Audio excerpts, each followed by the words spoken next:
Muslims తన లైఫ్లో ఒక్కసారైనా ఖురాన్ని చదువుతారు. క్రిస్టియన్స్ తన లైఫ్లో ఒక్కసారైనా బైబిల్ని చదువుతారు. మరి మన హిందువులు గీతను చదువుతారా?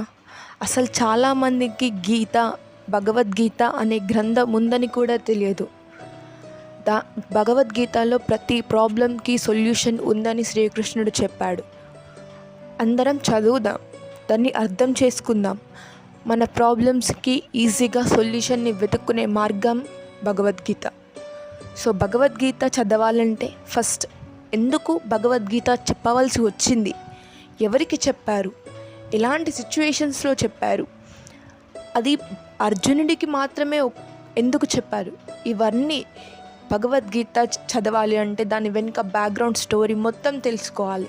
కురువంశం ఎందుకు, ఎలా వచ్చింది, కౌరవులు ఎవరు, పాండవులు ఎవరు, వారిద్దరి మధ్యలో యుద్ధం ఎందుకు జరిగింది, ఇది అంతా